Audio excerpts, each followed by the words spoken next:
last week at the UMJC conference, which I had a great time at, I was sitting there talking with Rabbi Skobek with a Jewish person who believes in Jesus, and he was completely, what's the word even? He couldn't believe that it was so difficult for myself and Rabbi Skobek to just accept Jesus as the Jewish Messiah. And his argument was, in essence, what do you have to lose? In other words, if you look at some of the Messianic movement, right, where some of them are becoming more Torah observant, etc., it's like, big deal. Just, why don't you accept Jesus as the Jewish Messiah? And it took me quite a while to try and explain to him that while we have the same lexicon, we're saying Messiah, Messiah, Messiah, we have a completely different dictionary. And your understanding of Jesus as the Messiah is very, very different to my understanding of the Messiah. I actually think it runs much deeper than that. I find that when Christians tell me that, why can't you just accept Jesus, and they don't see what the big deal is, I find that as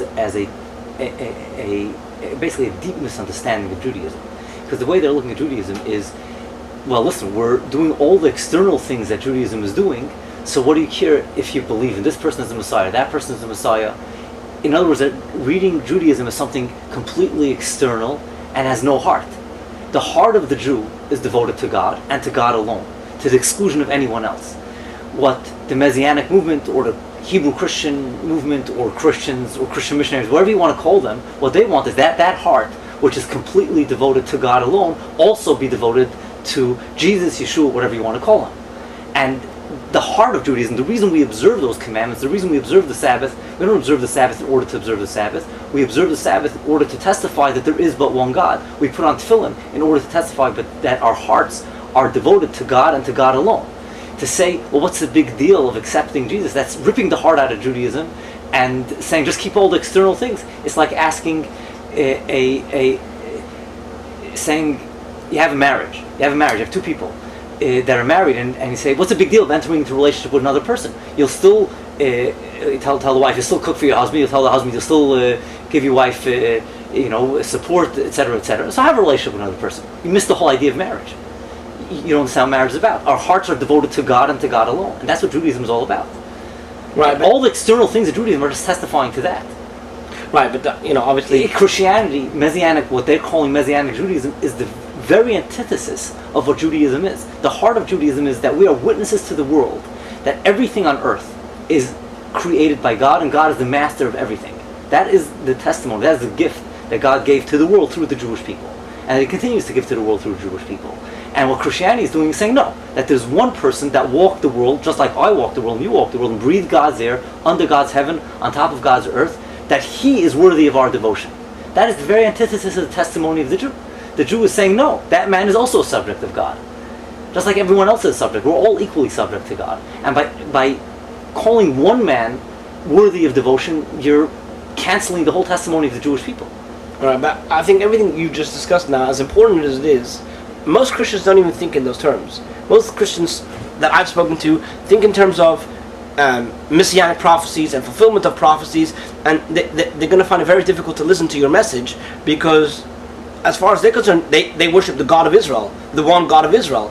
And as far as they're concerned, they are monotheists. As one of the people that was at the conference asked me, well, how do you view Christianity? Do you view us as a monotheistic religion? And what I had to try and explain to the guy is that I personally believe that Christianity wants to be a monotheistic religion. In other words, before the New Testament came around, they acknowledged the fact that there's only one God. And this idea of Jesus also somehow being divine creates some kind of a problem, because, to the naked eye, it seems to be some kind of duality, dual powers, right? And they don't want to have this kind of duality. They want it to be just one God, right? So I said to him, yes, I do believe you guys want to be monotheistic, but as far as Judaism is concerned, or more specifically as far as I'm concerned, because once you open up to Judaism, they're going to quote from every liberal Jewish scholar and start saying, well, who knows what. But as far as I'm concerned, as an observant Jew,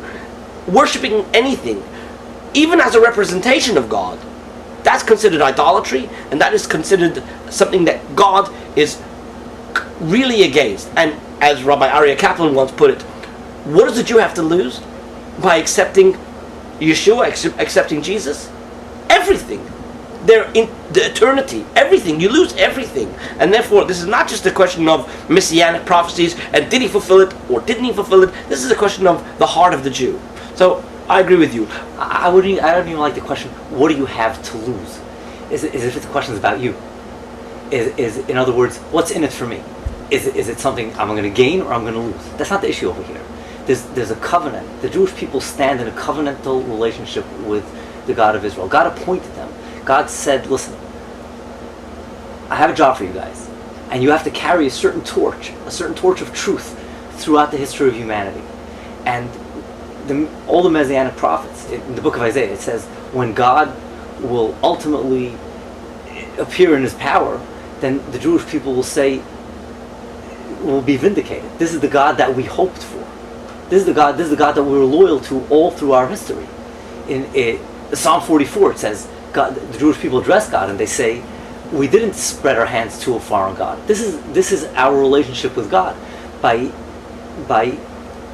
directing devotion to a human being, no matter what the philosophical explanation is, because they have to realize, whatever philosophical explanation the Christian has, whether it's a philosophical explanation, a scriptural explanation, a midrashic explanation, that the Christians append to their devotion to Jesus, it could be technically appended to anybody on earth. You could take that, whatever theory it is, triune God, well, it could be appended to Jesus' neighbor just as well as it could be appended to Jesus. You could append it to anybody. The point is that the Jewish people are devoted to God and to God alone, the creator of heaven and earth. And by directing devotion to Jesus, they're violating, the deepest violation of their relationship with God. So I want to touch on something else that you just mentioned a minute ago, and that is the idea that it's not about you, it's about God. And I think this touches upon another issue that came up quite often at the conference. That was an issue of the observance of the commandments. And so often I was like confused, like people were talking to me as if the whole idea of keeping the commandments is in order to obtain my salvation. In other words, if you keep the commandments, then that will be your righteousness. But if you fail, then you won't. And the question is kind of like, well, why are you even trying? Because you can't be perfect.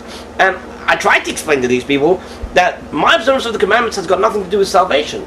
My observance of the commandments is because, as you said, it's a relationship. And if this is what God wants from me, if I'm in the mood, if I'm not in the mood, if I'm feeling like it, if I feel there's any worthiness in it, it's completely irrelevant. This is all about, this is what God wants, so that's what I do. It's the end of the story. I mean, there's a relationship. And I mentioned to somebody a discussion I had with a Christian. This Christian wasn't Jewish. He was speaking to me one day and he says to me, Rabbi, I've stopped praying. I don't pray to God anymore. And I said, well, why don't you pray to God? He says, because it started to become routine, right? I'm just like getting up in the morning and making breakfast and asking God for my list of things, and that was it. And I felt it was too routine, so I just decided to stop. And what I had to explain to him is that you have to understand that if there's just a one-sided relationship, then yeah, fine, you're not in the mood, then that's the end of the story. But there's two sides to the relationship, right? And therefore, I may not be in the mood of telling my wife I love you. I might not be in the mood. But who says she doesn't want to hear it just because I'm not in the mood? And the same thing is with God. God wants to hear our prayers. So the fact that you're not in the mood, therefore what?